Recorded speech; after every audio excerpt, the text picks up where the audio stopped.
Could Ethan Bear end up with the Vancouver Canucks? Have they already inquired about trading for him and rejected a proposal from the Carolina Hurricanes? We'll discuss that possibility, plus the latest on Jacob Chychrun and another team that's, according to Elliot Friedman, may very well be in the mix. We have a waiver claim sending Bellows to a new team, some injury updates, and a big date for the Arizona Coyotes' potential vote on a new arena for the city of Tempe. We'll discuss all the latest news coming up next.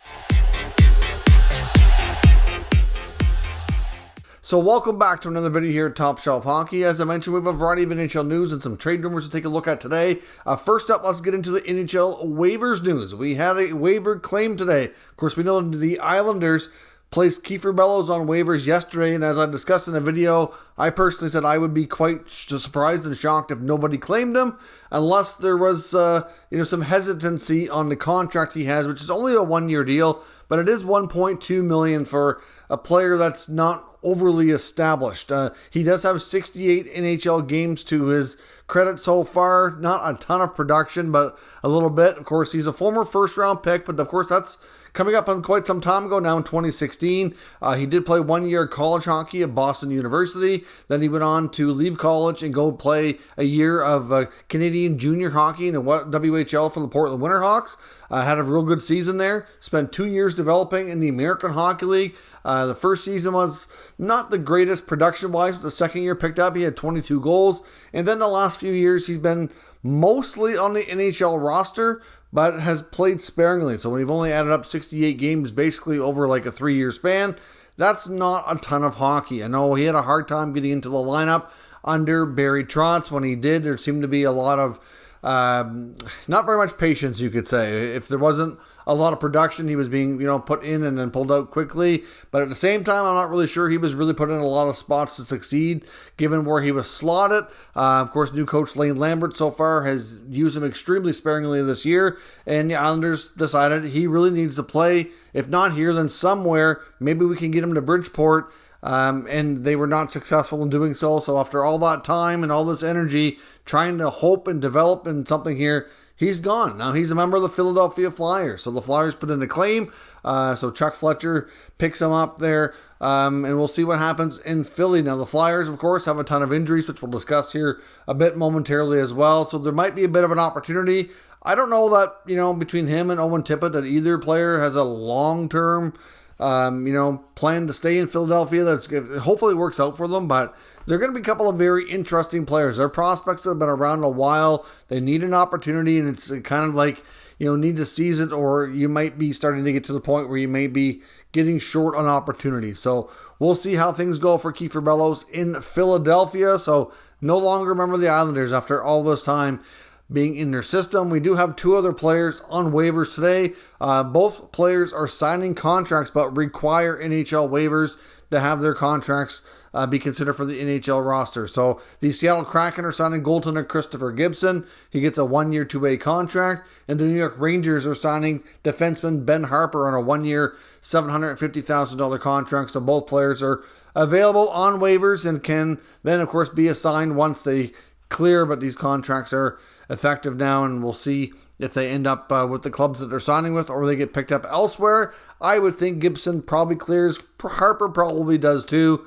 I guess you never know. There are teams looking for a depth defenseman, and Harper does have a decent amount of experience, and he's a real big guy, big left shot D, so you never know, but I think both players likely stay in their existing organization. Now on to some injury updates. As I mentioned about the Flyers, we already know that they're dealing with a lot of injuries. That's not a big surprise or really anything new, but there were some updates given today on a few players, including Sean Couturier, and it doesn't sound good. He's had to stop skating. Of course, we know that he was set to be out possibly real long, then it came back that it wasn't going to be too bad. They were hoping maybe 6 weeks or maybe 2 months at most, and he's had a setback, had to stop skating, and there's really no clear-cut timeline anymore, because obviously when that happens, you have to reevaluate everything. So it's really difficult to say when Couturier will be back, when can he play, when can he start skating again. all kinds of question marks. So he's back to basically being indefinite, and that's not good. I mean, I know there's some people out there that were convinced that his season was pretty much over. That's some of the reports that were coming out. Of course, the Flyers kind of contradicted some of that and said that, that they were confident based on some of the medical opinions that he could be back sooner. We'll see. Of course, we know that Ryan Ellis isn't likely playing this year. He's already out of the lineup. Of course, these guys are now in 30 plus now, which doesn't make it any easier. And Cam Atkinson, who's been out for a while as well, started off as kind of like day to day. And now Tortorella today in a media scrum said that he's not close to returning either. And the complexity with what Atkinson's dealing with, which we don't even really have many details, so can't really speak on exactly what the injury is. But whatever he's dealing with, it just sounds complicated, and that they're having a hard time kind of pinpointing things, because he's gone from being day-to-day to being basically what you'd call out indefinite. There's some sources inside the Flyers organization that talked to some media members, and they said it could be anywhere from 2 weeks, could be 2 months, or it could be season ending, and they really have no idea. So it's just having a hard time being figured out. So the Flyers, issues continue. So a couple of big blows there if they can't make it back. I know the Flyers have had a decent start, but it'll be interesting to see if can they maintain this, or are they going to end up back in the basement like a lot of people predicted. The Flyers are getting back Rasmus Ristolainen and Owen Tippett as well. And of course, they just picked up Kiefer Bellows, so that'll be some new players to kind of jump back in the lineup and hopefully get them back on track here. Of course, Brad Marchand is back as of tonight. Surprise! Nobody's seen this coming. Yesterday we seen reports, and we talked about it in the video, saying that Marchand was well ahead of schedule. He was definitely going to play ahead of U.S. Thanksgiving, which was the ultimate kind of goal when the surgery was first announced. Not a big surprise he's back sooner, but based on the reports yesterday, I thought maybe it'd be a few weeks early November, and then boom, the next day, he's in the lineup. So that's absolutely huge news for the Bruins, who have had a terrific start to the season. Now they get Marchand back. Now, of course, they are going to start him back a little bit slow, though. He's not doing any back-to-back games, so at least for some time.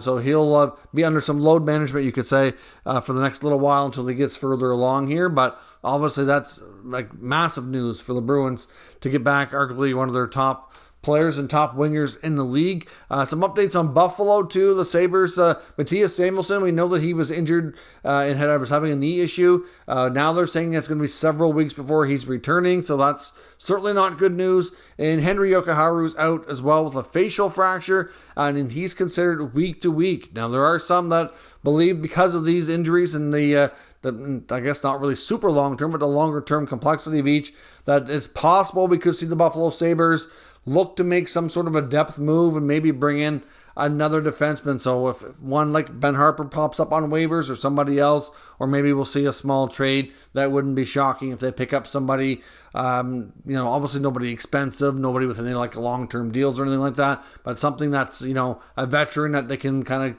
bring in maybe for the rest of the season just to add to their depth. Very well might be something that we see. The Blue Jackets are bringing in a first-round pick, David Jiricek, to the NHL. He's there now, obviously going to make his NHL debut tonight, which is certainly big for him. Jiricek has been started the season in minors, got called up, and they've obviously run into some injuries, so now it's his opportunity. So we'll see how he makes out in his first NHL action. We did have a signing today. The Ottawa Senators announced that they've signed centerman Mark Kastelic to a 2-year contract extension. Of course, Kastelic was a player who kind of burst onto the scene a bit last year, had a real solid year in the minors, had an opportunity come up later in the season, and really did a nice job being the fourth line center. So I think a lot of people, like I know myself included, expected him to have a real good shot at making that roster to start this year, and he had a tremendous training camp, came in an awesome shape, and has really started to play well, solidified himself, so they confirmed with him and announced today that he's 100% staying in the NHL, told him to get himself a place, and then of course they extended his deal as his ELC would be coming to an end here shortly in the final year. So he gets a 2-year deal, $835,000. So for the physicality and a little bit of offense he can give you as a fourth line center for that kind of price tag for a couple more years, that's a tremendous deal. I think, and the Sens did a terrific job locking him up. He's got the size, the strength. He's been proven to be so far really good on faceoffs this year. He's got a couple goals. So, longer term, maybe he moves up to be the third line guy eventually down the road, but that's a tremendous signing, tremendous contract, and good for him. He's a real proof that, hard work pays off. He's a player that wasn't exactly, drafted highly. He was a later pick, and I believe he was even drafted at a later age than their earliest eligibility as well. Paid his dues through different levels, working his way up. So good on Mark Kastelic to get himself a contract extension. And as I mentioned today, we learned as well from Craig Morgan, insider of the Coyotes, that there's some big dates coming up here in regards to their future home arena that they're hoping to build in Tempe, Arizona. November the 29th is a date to mark your calendars, although Craig Morgan suggests that there are some sources he has that suggest that the vote might actually come a little bit sooner. So obviously we know the Coyotes are working with the city of Tempe to build a new arena and entertainment complex. So certainly, that's going to be a tremendous part of their future. The outcome of this vote is absolutely crucial. I mean, it's not the end-all be-all, just like I mentioned with the Senators. They're far along as well with the Committee on LeBreton Flats to get their new arena in downtown Ottawa, but there's lots of steps to go through when you get the initial vote. It's a big step, yes, it's important, but it's not, there's still other steps to go through. But this is a big one here. They've already gone through some of the stages, and this is an extremely important one. If they were to vote no, and I don't have reason to suggest they're going to do that right now, then that would really leave the Coyotes franchise in big-time limbo, and they might, at that point, be kind of forced to reconsider relocation. But I do know that there is some other stuff going on in the area as well. I believe the Phoenix Suns is changing ownership with the basketball team, so I know that there's some talk there that they might be able to take over a building. I'm not sure what's going on with the Suns. I do follow basketball a little bit, but not to that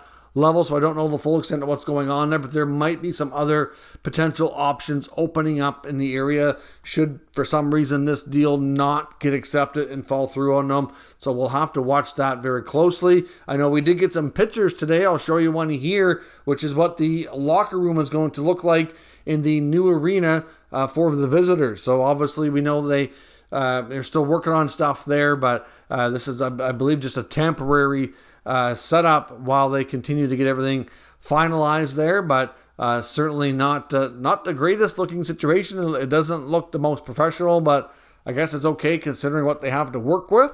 I know I've seen lots of comments online today saying how can the NHL approve this? It's certainly nothing like what you'd get anywhere else in the NHL. I get all that. But as we know, Gary and the NHL has done everything in their power to save this franchise time and time again.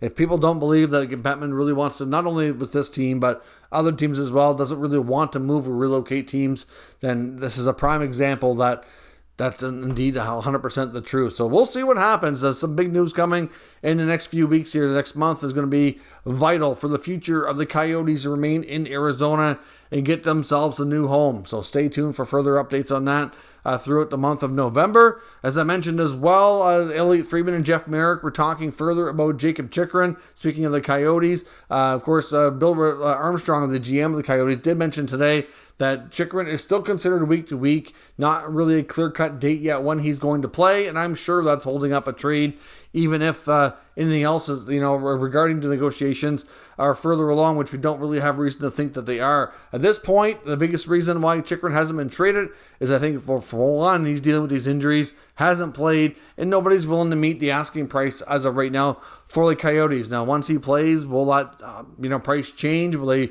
feel rushed or pressured to get a deal done? It's really difficult to say. I can't say that they will, but I do know that obviously in the case of the Chychrun camp, I know Friedman and Merrick are now saying that they feel that the New York Islanders are a team that very well could be in the mix, and not only be in the mix, but be like the team where he eventually ends up. I mean, I can see there being a bit of a need and with the Islanders roster, how he would fit there.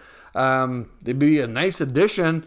I just don't know that they really have the assets to get things done. I mean, if you look at what Lou Lamoriello was attempted to do over the past year, like he had tried to trade for JT Miller at the draft, lots of rumors floating around that they were close, couldn't get the deal done. He tried to get Johnny Gaudreau. on the free agency market. Didn't happen. Didn't really even get close. Nazem Kadri, he was reportedly very close there, but again, ended up in Calgary. Didn't get the deal done. And those are free agency deals where you don't have to give up assets. I don't know what they were offering in the Miller trade, but certainly not enough. They have a lot of unfavorable contracts now in New York. Some players that are underperforming. You could throw Josh Bailey into that category. Kyle Palmieri, I know they both scored in the last game against the Rangers and certainly started to have a better night. But still, in the grand scheme of things, they haven't done very well. And this team is, in a crucial part of the season where they need wins, but they have a tough schedule, and I don't know what's going to happen. It's really difficult to say. But Chychrun to the Islanders would be great in a lot of ways. I just don't know that they're going to do it. Like prospect-wise, there's not a lot of prospects there that I don't think other teams are really going to be going hardcore after. And the few that they have, do they really want to move like Ratu or William Dufour? I don't know. Would they include a defenseman? Maybe like a Salo? Maybe. Okay. Like I'm not sure that they're completely sold on Robin Salo. They might consider moving him. A first-round pick. This year, I'd be really hesitant to trade my first-round pick if I'm Lou and the Islanders this year. If things don't pan out and you get a higher pick, you're going to get a good player. I wouldn't want to be in a situation where you end up with a top 15, top 10 pick and you don't have it. So at the very least, I have to put in not trade protection, but protection against the pick on where it lands on the drafting order. But, I don't know. It's risky. I'm not sure that they really have the assets to get it done. So I understand Merrick and Friedman both feel it's a good fit. They must have some kind of a source indicating that there's interest, which is why they're talking about it. But at the same time, I don't know. I think teams like LA might make more sense. I know it seems like the deal with Ottawa is not going to happen, so I don't really know how seriously we can take those rumors anymore. And there's other teams that have been reportedly interested too. There's lots of interest. A lot of it's going to depend on how he plays. But right now, Friedman and Merrick are saying Islanders. I'm not really sold on that concept. Now in Vancouver, as I talked about the big, obviously look at the thumbnail of this video, have the Canucks rejected a big trade for Ethan Bear? And it sounds like they indeed have done so. We know that the Vancouver Canucks have had a terrible start, 0-5-2.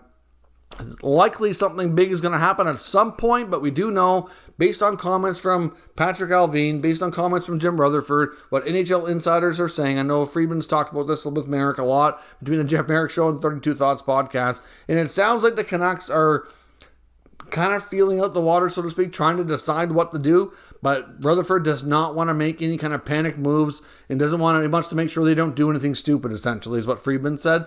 So it sounds like to me that they are in a spot where they're having lots of conversations. There's not too many players on that roster that would be considered untouchable. I think you could throw probably Pettersson, Hughes, and Demko being the only ones.